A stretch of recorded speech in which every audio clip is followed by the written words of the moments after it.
Ballas fixa le stalagmite devant lui, profondément perplexe. Cela ne correspond pas du tout au souvenir qu'il avait de l'apparence du niveau 52.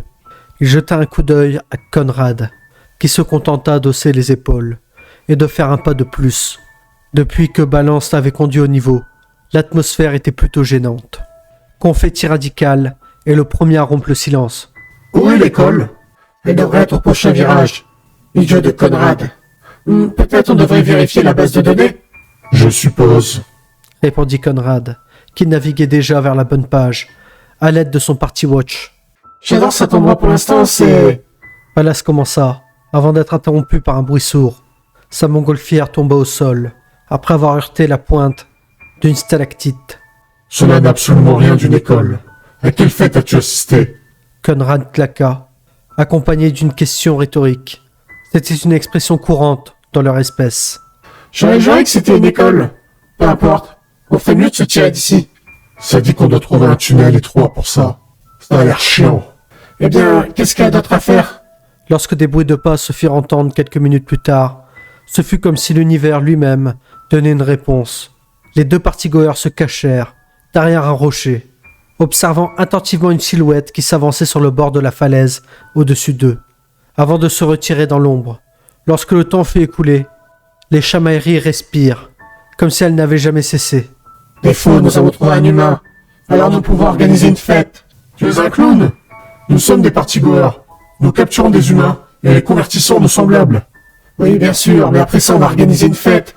Répond Ballas en se fendant d'un sourire, enfin un sourire rouge, déjà gravé sur son visage.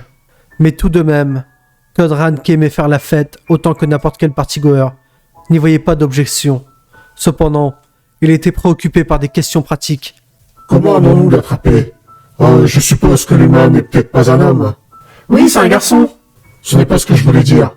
Bref, une idée pour l'attraper? Le piéger? Bien sûr. Piège un ballon. Je croyais que ton ballon avait explosé. Ce n'est pas le cas. Enfin si, j'en ai un nouveau.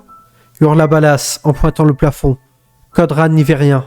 Rien avant qu'un ballon s'élève soudainement, lâché par Ballas. Après cela, il a vu quelque chose. Un ballon au plafond, attaché à une corde, elle-même attachée à la main de Ballas. En fait, il y avait une très nette absence de ballon au plafond, que Conrad aperçut. Cette manifestation soudaine d'une absence de ballon, bien qu'expliquée et en quelque sorte causée par le ballon au plafond, n'était en fin de compte, comme la corde le reliant à la main de Ballas pouvait le suggérer, le résultat de rien d'autre que... Zut, le ballon a encore éclaté. Les stalactites ne sont pas amusants. Soupire Conrad. Mais si, j'ai plein de ballons, et j'aime quand ils éclatent. Répond Ballas. Au bout d'une dizaine de secondes, un autre éclatement se fait entendre, puis un cri de joie, puis un soupir.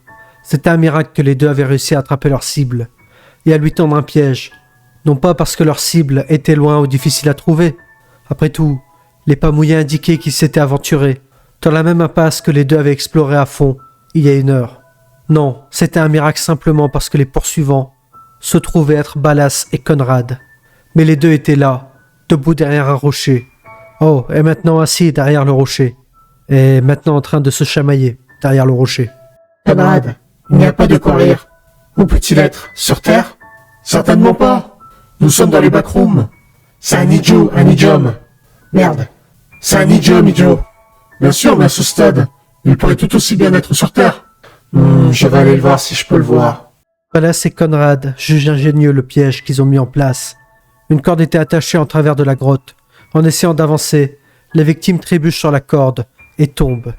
Sous l'effet des vibrations, un groupe de ballons se libère et s'envole vers le plafond. Leurs ficelles, soigneusement disposées et attachées sur le sol, s'enroulent alors autour de la victime, le laissant flotter sans défense vers le haut. La victime sera alors facile à maîtriser et à convertir en partygoer. Le piège était en effet ingénieux. Le problème, c'est que sa victime a fini par être Ballas. À sa décharge, Ballas avait pris soin d'éviter la ficelle en se rendant à la grotte. Cependant, lorsqu'il s'aventura plus loin et qu'il aperçut au loin la faible lueur d'une lampe frontale, il se précipita vers l'extérieur sans réfléchir.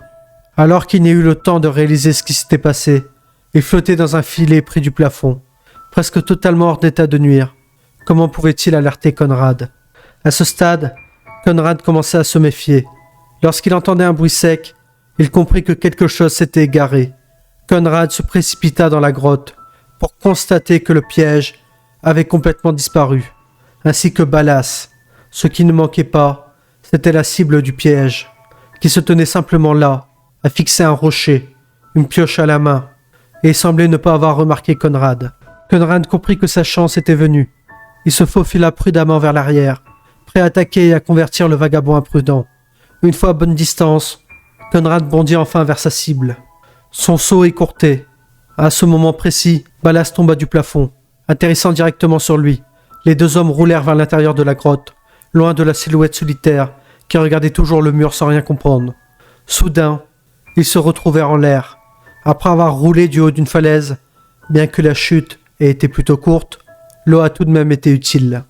Une fois qu'ils eurent nagé jusqu'au rivage, Conrad resta allongé sur le sol, réfléchissant, voyant sa fureur dans l'expression de son visage, ignorant que les partygoers n'en ont qu'une. Ballas savait qu'il valait mieux ne pas interrompre Conrad. Lorsque celui-ci se leva enfin pour présenter son plan, Ballas ne fut pas surpris d'apprendre qu'il avait quelque chose à voir avec les confettis, un motif courant dans les idées de confettis radicales.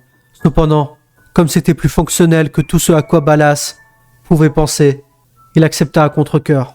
Et d'où viendront les canons à confettis? Ballas doute, toujours sceptique. Au même endroit où nous avons trouvé tous ces ballons tout à l'heure. Ah, c'est vrai, c'est logique. Mais comment allons-nous rattraper l'humain? Nous n'avons pas besoin de le faire. Il est littéralement toujours là. Répondit Conrad en pointant du doigt un mur éclairé par une lampe frontale. Le plan pouvait être mis en œuvre.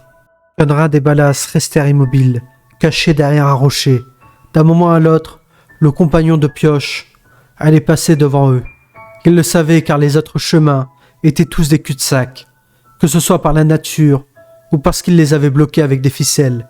Et une fois la cible en vue, il lança les canons à confetti sur elle, la faisant tomber dans un trou de l'autre côté du chemin.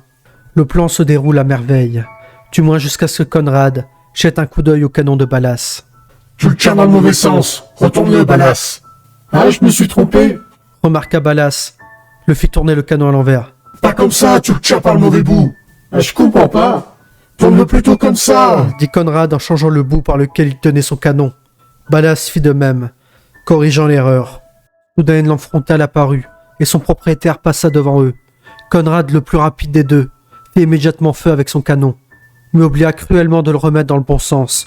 La quasi-totalité des confettis frappa Conrad au visage, le reste volant dans les yeux de Ballas.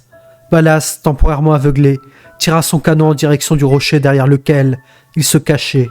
Les confettis se reflétèrent sur la pierre et revinrent sur les partygoers, les faisant tomber au sol. Après s'être réorientés et être sortis de l'énorme tas de confettis, les deux hommes furent surpris de voir que la lampe frontale brillait toujours dans leur direction.